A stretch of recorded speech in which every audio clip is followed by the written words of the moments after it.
Good afternoon, ladies and gentlemen. My name is Jeffrey Diodu, and my associate's name is Ryan Delafranco. Social media started in the early 2000s. The first social media site to reach 1 million active users was MySpace back in 2004. Since then, social media use has exploded. With its rapid adoption, social media has changed the way we cooperate, access information, and how we demand social change.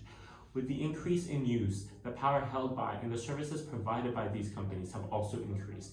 However, not all is rosy in the social media space, as some of these companies, primarily Facebook and Google, when properly analyzed, are breaking antitrust laws due to their market share and dominance. Antitrust laws are designed to protect consumers by disallowing companies to gain a monopolistic hold over an industry and thus fluctuate prices however they wish. Despite these laws, companies like Google and Alphabet are able to control a considerable portion of their industry. For instance, according to First Sight Guide, 76% of all global internet searches are made through the Google search engine. Google abuses this power by placing their products and associated companies first, thus swaying consumer engagement towards themselves.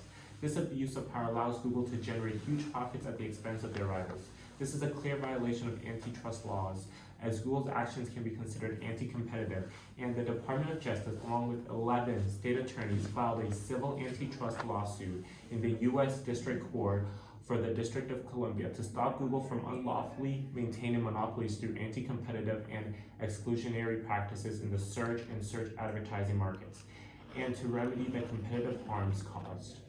Social selling is the process of developing relationships as part of the sales process.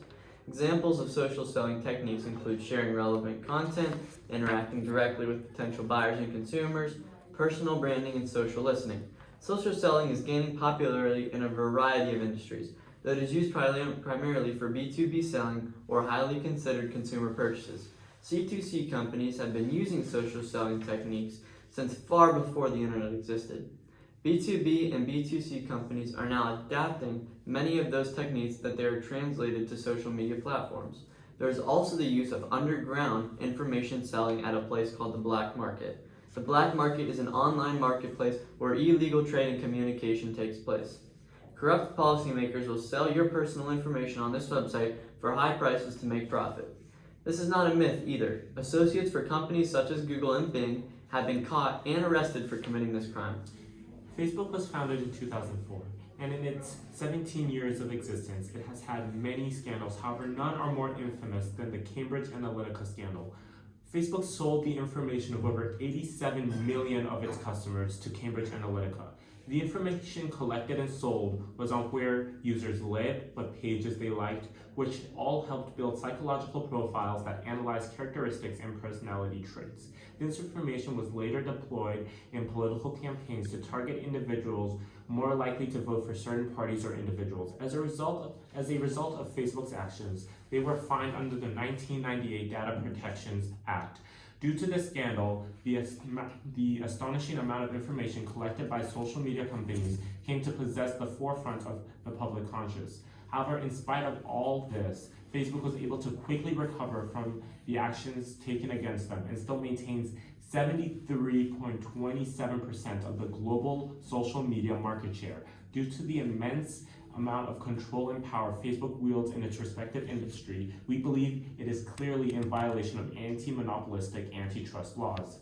In some ways that lawmakers can combat the vast amounts of influence of companies such as Facebook and Alphabet varies, as some believe the only solution is a Standard Oil-esque dissolution. This would have the added benefit of creating new companies that can help stimulate the economy in different ways. However, we believe that this is too extreme of a solution, and that a better route to take would be to find these companies amounts of money that they cannot simply ignore, and perhaps even force them to change their leadership, as that may lead to these companies changing the paths that they are headed on. This solution would also send a warning to other companies planning on monopolizing or abusing the power they hold over their respective industries and consumers, that these actions won't be tolerated and that they come with a hefty punishment without the cost of dissolving and destroying several major corporations. When talking about the following topics, they all share one thing in common. All the main points are intrusive and are considered the stealing of information. When we talk about personal data collecting, there's a mention of companies having their data. In my opinion, companies do violate these laws, and there's one main reason for this. The people modifying the laws for social media companies have little to no power due to the magnitude of the companies that they are dealing with. Also, lawmakers have a hard time applying old business laws that are 100 years old to such new social media companies like Google, Snapchat, and Facebook. In doing this, social media companies are able to steal clients' data unnoticed to increase their own financial growth as a company. Companies like Google, Instagram, and Snapchat are reported to have stolen data from clients without permission. For me, there's no argument here. Companies have violated antitrust laws to the point where there are new laws being created every day to prevent further clientele information stealing.